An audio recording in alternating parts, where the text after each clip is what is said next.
All right. First of all, I'd like to also thank all of you for being here. I think the fact that we came out on a Thursday before classes really is a testament to the commitment we have to our work, to our students, and to just the community in general at San Francisco State. While helping to organize this retreat over the past few months, I've really been struck by an almost infectious passion for teaching that we found across campus, and also a really deep-rooted dedication to the mission of this university. It's a mission that really has come to define San Francisco State, and I think it's one that we can be proud of. One of the purposes of coming together today is obviously to put names to faces, to find common ground, and also to create connections that can nurture a community of learning that we're all a part of. Though our areas of specialization and research vary tremendously across campus, we all share one common goal, and that is to serve our students as effectively and compassionately as we can. Together, we create and maintain an environment that fosters learning, creativity, innovation, and life skills. Today, I am so privileged to be up here with such a group of esteemed colleagues that we as faculty have determined demonstrate a level of excellence in teaching and research that we can aspire to. In the spirit of collaboration and sharing, we have invited the Sarlo Award recipients to engage in conversation with us about teaching to learn and learning to teach. I'd like to begin by very briefly introducing them. You have fuller bios in your programs, but I want to get to the questions as soon as possible and hear what they have to say. So, to begin, I'd like to introduce Dr. Clavier. Dr. Sophie Clavier is a professor in and currently the chair of the International Relations Department. In 2014, she was recognized for outstanding pedagogy and commitment to student success with the Excellence in Teaching Award for tenure and tenure-track faculty. She's known to be an engaging and a supportive, interactive, and entertaining teacher. Respected and beloved by her students and her colleagues, we welcome Dr. Sophie Clavier.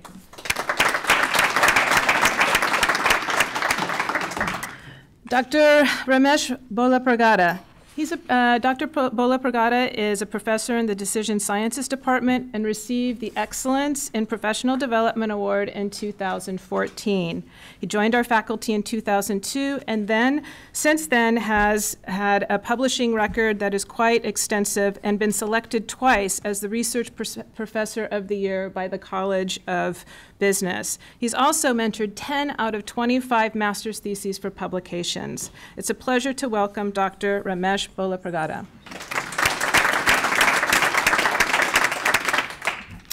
Dr. Marty Linder. Dr. Linder is a professor in the Design and Industry Department. He's been with San Francisco State since 2001, and in 2008, he received the Excellent in Teaching Award for his inspirational community outreach work and his innovative classroom teaching. It is an honor to be able to introduce and welcome Dr. Marty Linder. And finally, Dr. Lynch. Professor Margaret Lynch is a lecturer in the psychology department and has been involved at San Francisco State for over 40 years, first as an undergraduate, then a graduate student in the psychology department, and now as a lecturer in the psychology department. In 2014, she was the first recipient of the Excellent in Teaching Award for lecturers. Please join me in welcoming Dr. Margaret Lynch. So Margaret, we're going to begin with you, if that's okay. All right. So we'd like to begin by asking some questions about what it was like for you as an earlier in your career as a teacher here. What sorts of challenges did you face as a new teacher, and how do you think you've grown as a teacher since you've come here? Wider. No.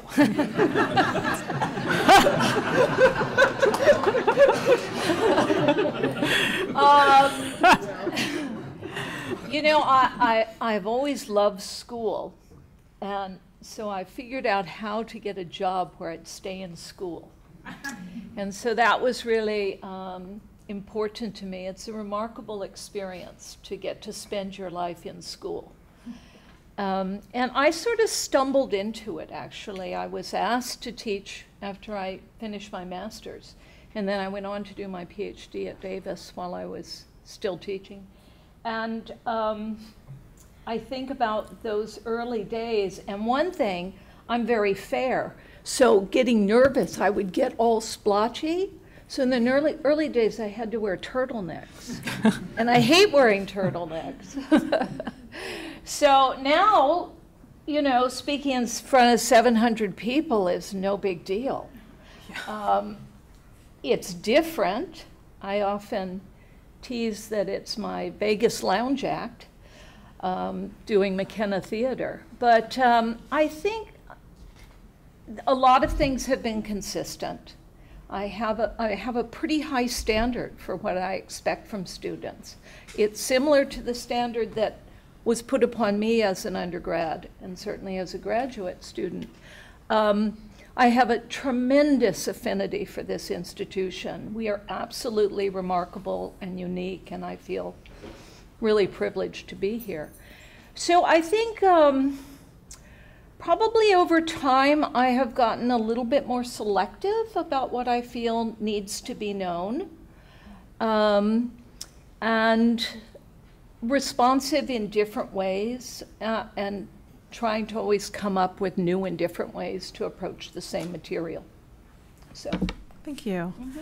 One of the things that you're so well known for is teaching these large classes effectively and well. And we're not talking about 150 students. We're talking about 700 students in a class, which is overwhelming to think about.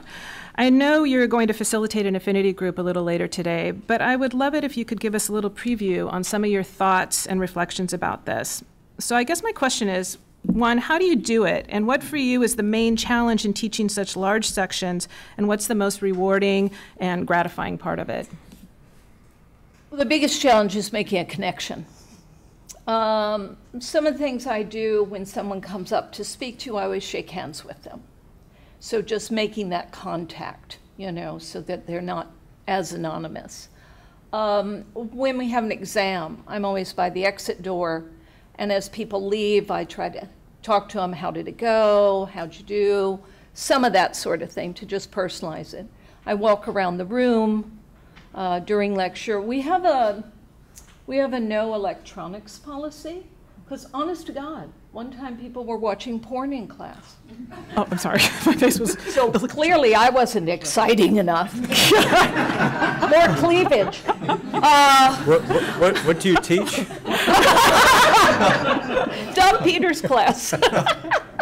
I teach intro psych. Oh. So it's, and there's good empirical evidence on why people should take notes by hand. So it's been easier to just eliminate that, because otherwise I have people that are constantly policing, and that never feels good. Right. What else? Also in the big class, I try to make sure they get very prompt feedback. So after an exam, the answers are posted right away. So right when they know what they did. We also provide an extensive amount of undergraduate tutors that are available in the office all week long. So they can come in and have a little bit more one-on-one experience, and it's great training for our upper division psych students. I know and love my material. I think that's key to successful lecturing. And almost every class we do some sort of interactive. And it's interesting how you can do that in a very large group. So I suppose that's the key stuff. Well, this is just sort of a follow-up. I have a hard time keeping track of 60 students and how they're doing in a class. And I think about 700, and you've given some really interesting insight into how you can manage and make it interactive. But I'm wondering how you keep a pulse on how they're doing. I mean, how do you know if they're getting what they need to get with such a big class? Yeah, it's really hard, and particularly a class that is a GE class for some people. Much harder than they thought it would be is another issue, because people often don't realize that psychology is a very serious science, and there's certainly a lot of neurology to it these days. The data management side is tricky.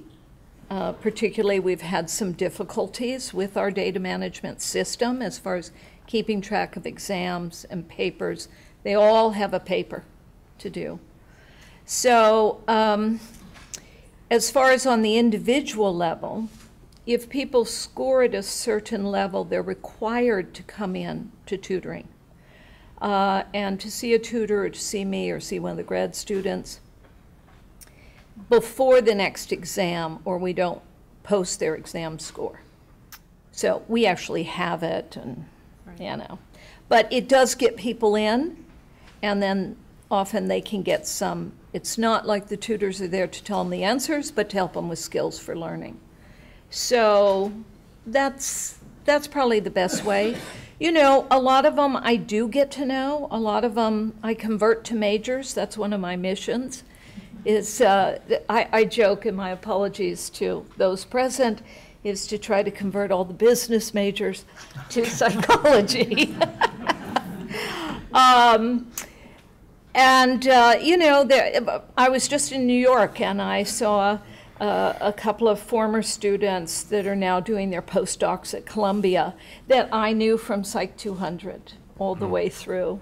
And so some people you just make that connection with. It takes pulling teeth, but you know, we all know for office hours we think we're just delightful and they think we're scary. So I'm not sure how to get around that. Well, thank you. Those actually were great suggestions. Yeah. Thank you. Sure. I'd like to move on to Sophie. One of the things that students consistently comment about your teaching, aside from being engaging in the classroom, et cetera, is the incredible feedback that you give on student work. I think we can all relate to how time-consuming detailed feedback is, but also how essential it is to student success. So we'd love your insights on this. Maybe you could share with us maybe 3 things that you think about when giving written feedback on student work. Okay, yeah, no, I think that actually most of our work is in feedback and in office, and if we can, and with 700 students, I would not be able to, but to try to give them a little bit of one-on-one attention. And whether it's written or oral feedback that I give to student, I try, put it this way, let me trace it back to where it starts for me. For some of you, I've told you that before, but I have a daughter that has some difficulties and pretty severe learning disability. And all throughout her childhood, she felt like, you know, a horrible person because she was getting C's and D's and F. And so she felt like a C person, like a D person, like an F person. And it has had long-lasting consequences on her. So when I approach students, I always tell them that what I'm going to give them feedback on is the work. It's not them. I don't see them as C people or as D people, even if their work sucks. And I would tell them that. I say, let's just look at that piece of work that we have and deal with it. And then I try, when I'm on one-on-one with them, to always, when we look at the work, and I'm very critical, so I told them I'm bluntly honest, and if I think your work sucks, I'll tell you your work sucks. I'm not into, you know, telling you that you're wonderful all the time.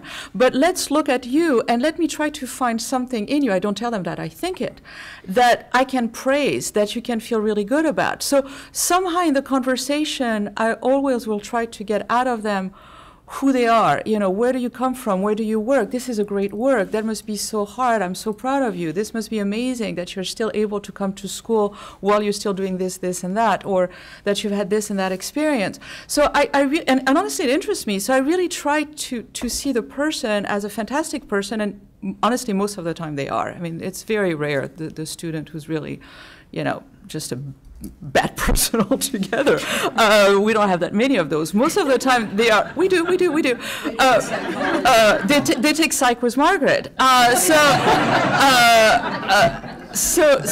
And whatever. Mine are good. And so I try to really get to, you're a wonderful person and your work needs improvement. And then we can start working with the improvement of the work. But at least I try to make them feel good, because I know what it means not to do that on a very personal level. So that's one thing that I do. The other thing is I spend a heck of a lot of time. I mean, honestly, it's just time and time and time and time. And I start, you know, working on my email at 5 o'clock in the morning, and I work nonstop. So that's the second thing. And the third thing is, I don't remember the third thing, because that really impacts your memory when you start doing this. That's all I can tell you. Very good. Wow. So, so obviously being an effective classroom teacher involves giving not only the written feedback on the assignments that you've talked about, but also oral feedback during class. And I'd love it if you could talk a little bit about your philosophy on classroom engagement through oral feedback and provide us with a few examples of techniques that have worked for you. Okay, the most important thing for me is I know the stuff better than they do. Okay, so I'm most of the time the expert, and they have to know that.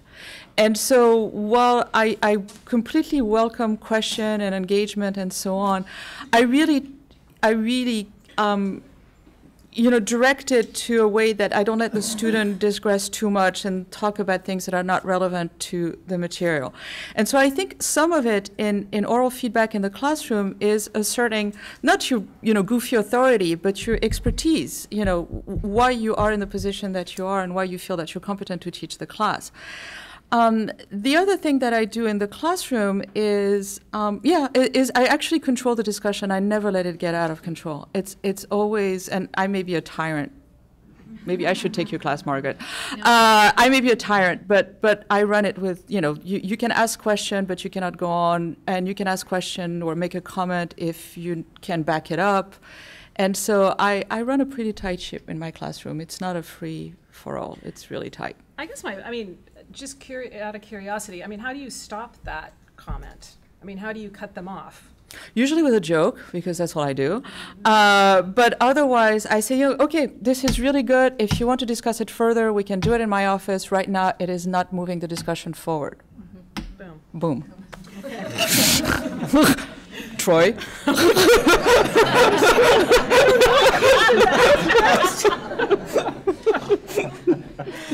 All right, thinking back over the years, is there a teaching moment that stands out as being particularly rewarding for you? No, they all are. Honestly, it all is a big blur of I love the classroom. This is where I get energized. This is where I have fun. I love it. So teaching is always rewarding. There's not one moment that, stands out. I just like it all. Okay then. Voila. Voila. Thank you, Sophie. Ramesh, your research has such practical applications. It's focused, at least in part, in your words, on the invention of new quantitative models needed in different classes of industry. For example, supply chain networks, service and manufacturing industries, telecommunication industry, and transportation industry. So connecting, kind of tying your research into teaching, connecting learning to the real world is what many millennial students are looking for in their educational experience. In mentoring your students, how do you guide their research in ways to meet those expectations? Yeah, well, first of all, I would like to thank the panel very much, for giving me an opportunity to be here. Greatly appreciate it. Well, I think I should start with a little bit of a background because, after I finished my PhD, I did my PhD at a research school, and then I was at Bell Labs Research for 5 years, before I joined here. So my work has been very applied in Bell Labs because the group I was in was doing research, I think, that was helping our internal customers. So the mission of Bell Labs was to help our internal clients. So whatever models we developed as a part of the research was to help our business units. So that's where I think, I began to think of research not from an academic sense, but more from an applied sense. So whatever models we develop, I think really we had to sell it to our VPs of our business units. Okay. So I think that practical side of it, I think, got into me, at that point, and that continued throughout. So even after I joined academia, I think I worked on problems, I think, that were motivated with the industry, so I think in a business school setting, especially, doing applied research and working on applications is the most important thing because, you can't talk to MBA students and say, here are some equations and, the class is over. It's not a math class, but more, I think, how do we apply this math in the context of a real world industry? So whatever I teach, one of the things, I feel an asset for me is that the experience in industry helped me significantly in bringing those experiences to the classroom. And whatever I worked in industry were in the same area where I did my PhD, where I'm teaching currently. So I think there was a connection, I think, between all of those, and that helped me bring those best practices in industry to the classroom teaching. And one of the things I do in the core class that I teach, core operations management and the elective supply chain management, business forecasting for MBAs, I think, is that I present, some of the works that I did in industry. So that is how I think the student would see the connection between the models we are talking about, the mathematical models we are talking about, to how to apply them in practice. So just to follow up, are there any sort of specific criteria that you have for designing assignments in your classes that help bridge that gap between the classroom and the outside world? Yeah, sure, yeah. So, well, again, I think in the context of, I should give you a little bit of a background about my department in business school. I think my department is decision sciences, which is really application of operations research models to real world problems. So I think there's a lot of math involved. So whenever we write all these different equations on the board, I think the first things the students ask is, I think, would we ever use these equations? So I think that's a common, it's a common and valid concern. I think we have all these softwares that do the job. So why spend 70-80% of the time on equations? But that is where I think I always use what we call the management games in my class. So to give you an example, in my core operations class, I use 2 management games, one for how companies manage capacities. And the second game is building on the first game, where the capacity planning decisions are integrated to inventory management decisions. And the best part about these games is that there is an option in these games where if you don't use these models at all, which is called the do nothing, here is how you would do. But if you use your models, what is the impact you would make? So, and also I think it's a competitive kind of a game in the sense that we divide the class into several groups of 3 to 4 students, and they get the same data, and how do you manage this factory, or how do you manage the service industry using the models that you studied in class? So clearly I think there are winners, there are losers. And at the end of the game, I think there is a debrief that I do in class where we discuss how the models that you studied are applied. So for these games, I think which are talking about a single factory, one customer, one supplier kind of a problem, they see that the impact that models can make is significant, to the order of I think millions of dollars. But that is where I think I make the point that if you're looking at hundreds of suppliers, hundreds of customers, multiple factories, look at the kind of impact that it can make in a real world. There'll be a test, right? Yeah. And I lost my pen. So I think So I think these management games, and these are some of the things, and presenting some of the things that I did from my work experience, or some of the things I think that make sure that reinforce that I think students that. In fact, I think these are models I think that are useful. And there's one more point that I want to make, which is I think still I think people the students can say we can use the softwares, and we can hire the best engineers, and I think and they would do the job. Why should we learn all this math? Well, I think that is where I think there are several examples in business where I think there was one example recently, a few years back. One of the MBA students. From Carnegie Mellon, when I was PhD student there, I think she was one of the TAs, and she joined McKinsey, and one of the things that she was quoting was how she was able to trace a problem by working all her way through these quantitative models.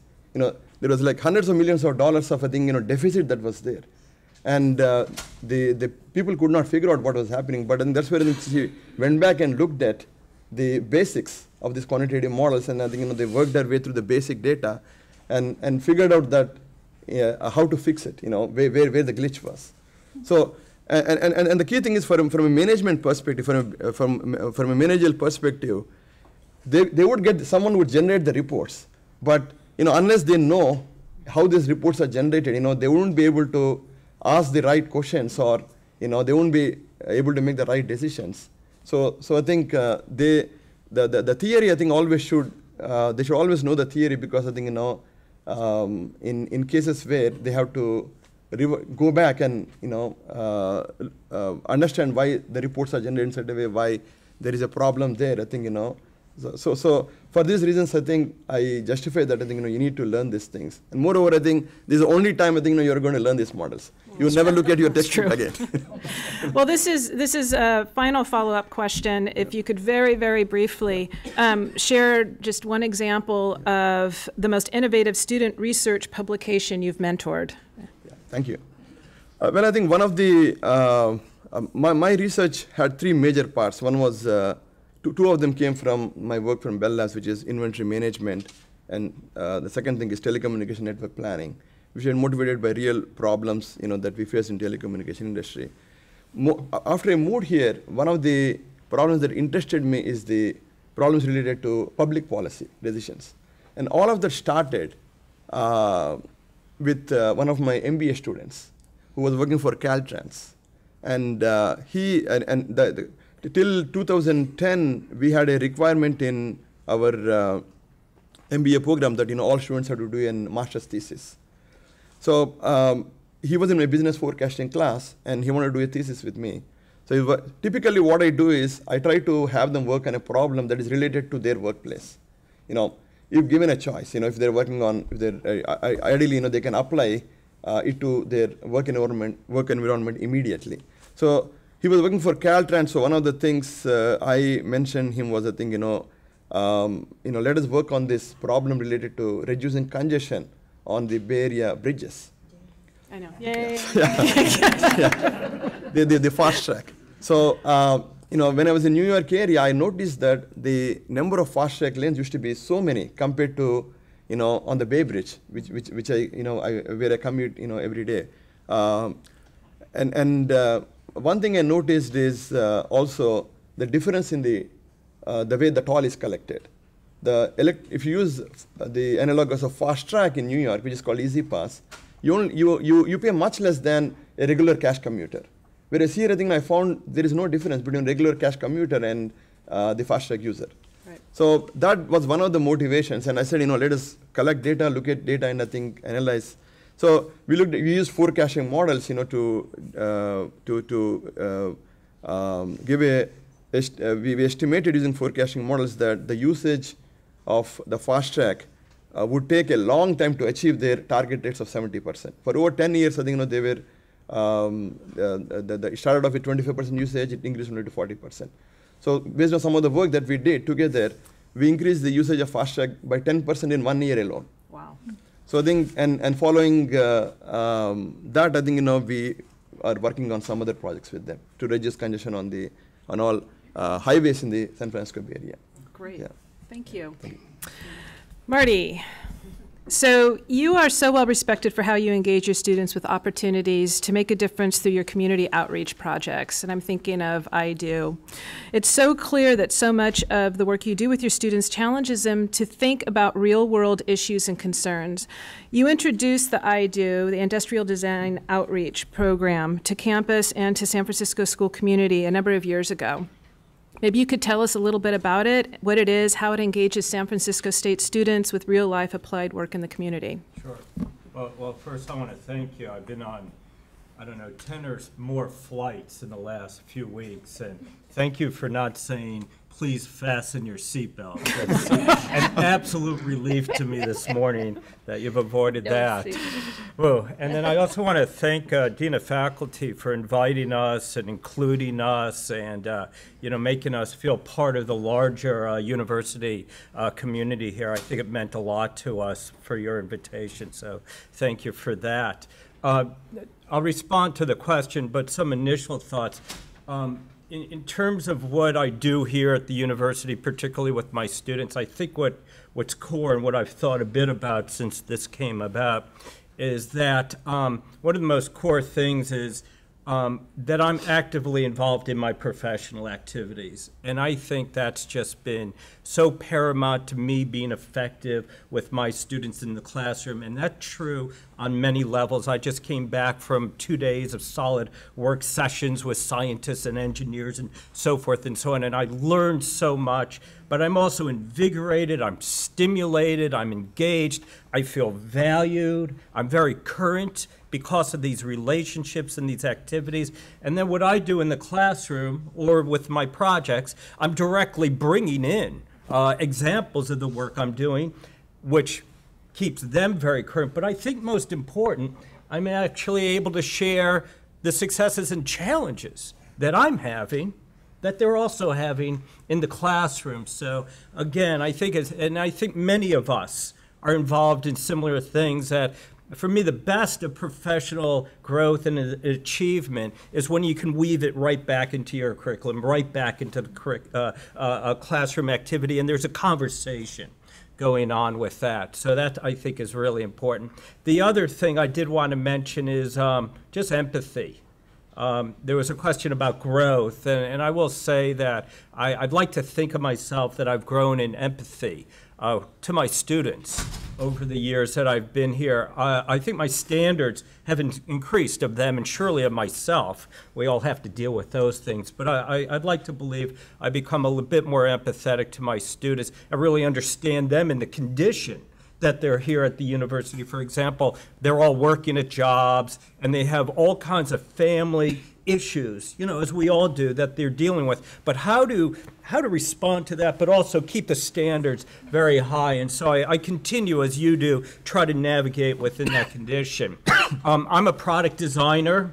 You know, that's very, you know, broad, but just to let you know, I also benefit from being able to teach experiential education. So it's all project-based learning that I'm involved in, and I think it's very engaging for students. I'm working with juniors, seniors, graduate students, things of that nature, and I think that's a real benefit. Most of my students, they're at the point where they really want to apply their knowledge in some way, apply their experience, and learn through, again, realizing their own vision of solutions to projects and problems that they're working on. The Industrial Design Outreach Program I founded in 2003. I was talking to one of our students, Travis Meinhof, who's quite a well-known designer today. He's actually on the cover of Make magazine and things of this nature. Really wonderful young man. And through conversations with him, and also I was within a professional organization and talking to the chair of that professional organization, we talked about opportunities to be able to bring project-based learning and product design into underserved high schools. So first what I did is I got involved in conversation, got some feedback, and I learned from our students what they're interested in. And I think that also was a really big defining moment for me here at the university, the importance to question and the importance to listen. And so working with Travis in 2003, we developed the Industrial Design Outreach Program. We had about 5 of us starting at that time. And essentially what we do is we spend up to maybe a year, year and a half developing experiential education curriculum. This past year, in the spring semester, I worked with a team of about 10 university students in developing a curriculum, prototyping the curriculum, documenting the curriculum, critiquing the curriculum. Over the summer, we continued to do that work, as well as we prepared and bought all of the equipment and tools and so forth. And then in this fall of 2014, we introduced that curriculum to a group of juniors and seniors at Mission High School. And I had, I think, about 14 of our university students were in a 1-to-2 mentor relationship with these high school students in terms of developing that curriculum. One of the projects that we did a few years ago is actually downstairs in the library. It's the community bench with all those beautiful panels that reflect something about their own community. We did that project at Thurgood Marshall High School, and we're at Thurgood Marshall for a number of years, and recently we've gone to Mission High, and it looks like Mission High is very interested in making IDO a permanent home for them there, so I'm very excited about that. But within that, I think I'm really focused on my university students having a wonderful experience. So I'm surely guiding, but I'm trying not to dictate. I have all this experience, but I'm really listening from them what they think is appropriate and how they think it's appropriate to bring this out to this underserved population of students. And so that's why it takes us a whole year to develop this, because surely I could do it quicker. Surely I could use some of the things we've done in the past, and we've developed dozens of curriculum over the years. But it's really about my university students identifying this problem but really designing an experience and a complex experience, prototyping it themselves so they get some deep understanding learning, and then they become kind of the experts in the field and deliver it in the real world. So it's a real world kind of learning experience for them, and I believe the learning is really quite deep, not just on kind of this spiritual level of connecting with these young people and having some really serious kind of mentorship connections with them, but really having deep learnings in the field of design, because they're really delivering out in the real world what they've designed, and they're getting direct feedback constantly. If they've done the right thing, if they need to tweak things in the moment, they can tweak it. They're, of course, always having conversation with me and others, but I think the learning is quite deep because, again, it's very real world in that regard. So I hope that answers that question. It absolutely answers that question and all the rest of my questions. Oh, so. we're done now. Lots of coffee.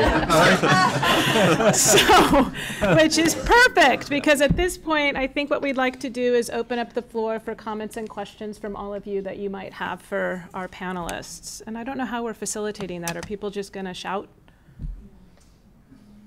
I can point. Yeah, maybe you can quickly repeat.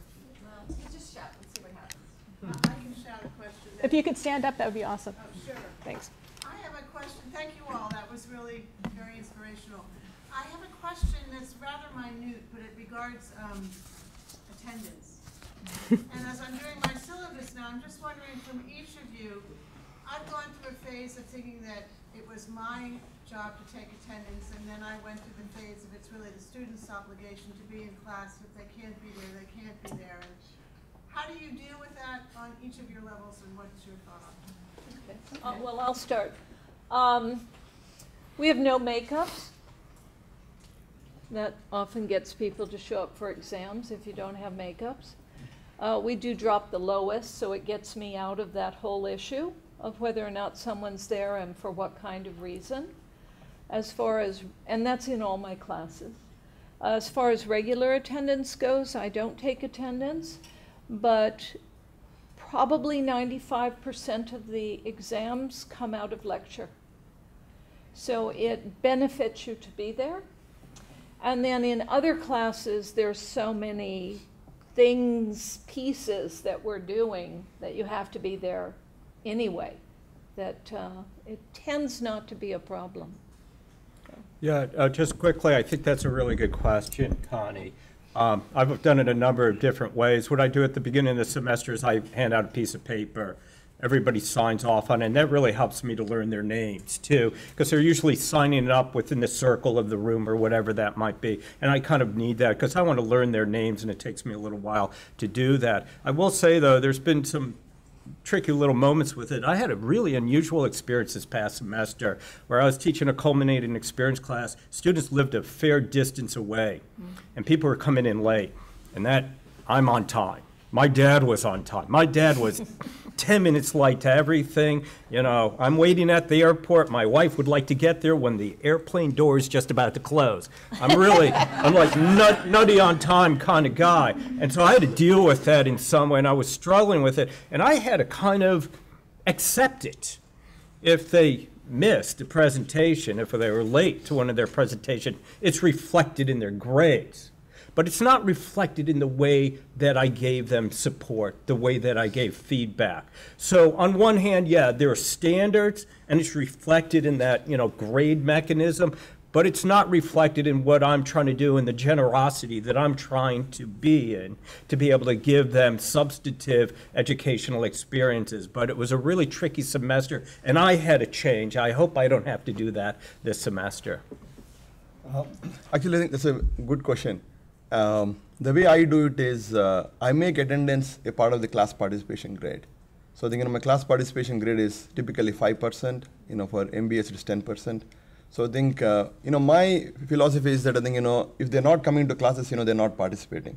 So I think, especially for undergraduate students, you know, when it is the core operations class, one of the things I found was, you know, making class participation made sure that, you know, I had almost, you know, 100% attendance for all my classes. So, so I think I say that 5% out of 5% of your attendance is, you know, 4 to 5% of your grade, and another 2-3% is, I think, you know, your real participation for the undergraduates. For the graduates, 5% is attendance, 5% is your real participation. I do something a little bit hybrid too.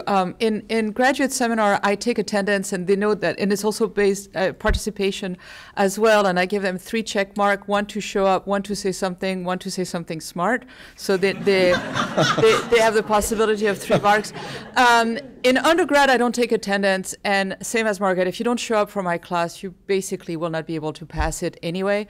So it's up to you to do it, and you buy your education, take it home with you. Is sort of my motto for them, but that's it. So the strategic plan is calling for revision of the RTP process, apparently. And so a question that comes to mind in terms of teaching is basically in RTP there are just a couple of pretty crude measures that we look at. The student evaluation rate, usually on question 6 or whatever it is for the particular college, and then peer evaluation. So as model teachers, how would you like to see that revised to be more reflective of what really goes on in the classroom, and to capture and distinguish good teaching from not such great teaching for our students? I have an idea for that. I mean, we are all lumped together regardless of whether you teach large classes, small classes, undergrad, core classes that everybody hates, elective classes that everybody likes. And it's all lumped together. And I think to have something a little bit more complex with categories of classes in terms of evaluation would help a great deal, because I think it's sort of unfair when you have a junior faculty that is stuck with a large intro core class that has a mix of GE and non-GE, and to have that evaluation weigh as much as an upper division with 20 students in your field of expertise. And while it's the role of the chair or even the committee to explain that in the file, if they don't do a bad job, then, or if they do a bad job, then it's problematic. So I think it should come at the top, that we would create rubrics and categories that would refine those very crude measurements that we have. Another thought, interesting, hot topic, awesome, RTP, good. A thought, my professional work, sometimes it takes it 1, 2, 3 years out in the field to really determine whether we've achieved our goals. And then, of course, we take that information to revise the next generation that we're working on. I understand there's resource issues with this particular suggestion, but I believe my students don't quite really understand the impact of the education within the moment of the classes, and then until they've been out in the field for 1, 2, 3, 4, 5 years. So if there could be a mechanism to not just this, obviously, but in part, collect some of that information and drive that into the process in some way, I think that would be really informative to all of us, and probably enhance what we teach. I think also it's an issue from the other side of it, the degree to which it's clearly communicated that teaching is valued. At the university level, at the department level, at the college level, this type of thing. I think, for example, in department meetings, we often check in about issues of what research is being done or something like that. Wouldn't it be nice if departments all checked in about good teaching that was going on? Because I think poor teaching often occurs because people are in a vacuum. There isn't a sharing of ideas. Sure, we have some sharing here, but we have a handful, right? And so I think there has to be a way of mentoring, supporting, sharing good ideas. Good teachers come up with new ideas all the time. In some way that we could have more of a community. I mean, it's the title of this exercise, but where that really becomes part of what the university expects, what the university wants, is a sharing of ideas on a regular basis about what teaching is good. And then, when it comes to assessment, hopefully everyone will be good. Well, one of the things I feel is in terms of the student evaluations, I agree. I think that it has to be comparative based on the course. Some courses are more difficult than others. So essentially, I think if there is a core class and if there is comparative analysis done on what is the average, teaching ratings, for a group of faculty teaching that course, over a period of time, and how the faculty being evaluated, compares to that, rather than a strict, there is a 2.0, less than 2.0 is excellent teaching. So I think that would be a good thing. And there's an equation for that, right? yes. We can do the statistics. Yeah, that's right. Yeah. The second thing is, I think, the online evaluations are really good. I think that saves a lot of time, everything. But I think the way it is enforced, in the sense that currently, I think students get this message, and we don't even know if they are filling or someone else is filling for them. So especially, I think if there is a way to enforce it in a classroom setting where students could all somehow get access to computers in class, and they do it in class, and someone monitors, not the instructor, but I think someone else, the department secretary or someone else monitors, or so that would be another good way to ensure that I think faculty are getting a fair evaluation. Thank you so much. This is inspiring and wonderful timing too, as the semester's getting underway, to feel inspired like this.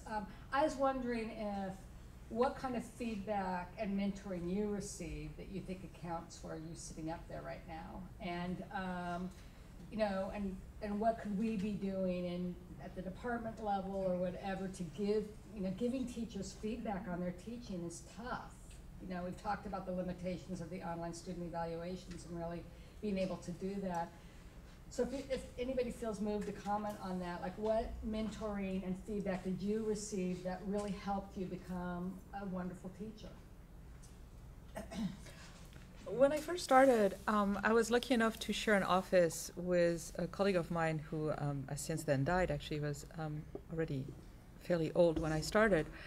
And that sort of, we got along, and he really taught me a lot. I saw him interact with students. I also sat in some of his lecture, and he really, really shaped me. And so I was very lucky. And I think the mentoring, pairing a, good, more senior person with a junior person would be very helpful, and we don't have that systematically in department. It's basically you're hired, swim,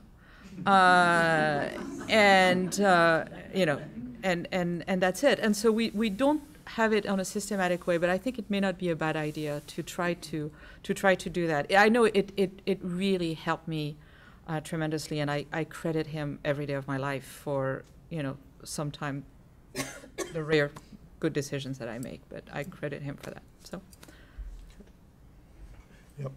for me, I think the student evaluations, especially the comments, have been very helpful. I remember, I think the first semester I was here, the first time teaching, so that was like a setup time for me. And when I looked at the evaluations, I think I could clearly see some of the things that helped me significantly, especially for undergraduate classes.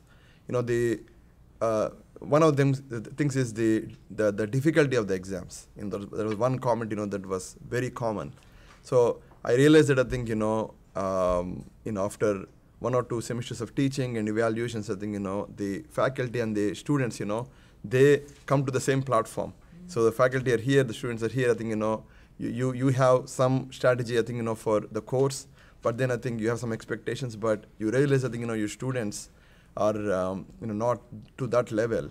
So I think at some point I think you have to make a compromise and respect I think some of their comments. And I think I'm not saying I think we have to reduce I think the quality of the content, but kind of I think it has to be done in a way so that I think students, given all the things you talked about, their schedules of I think they're working full time, and ours is a commuter college, I think.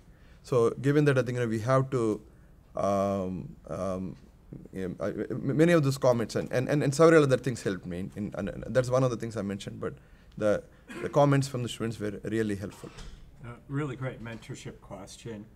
I think it's clearly identified throughout United States academic institutions.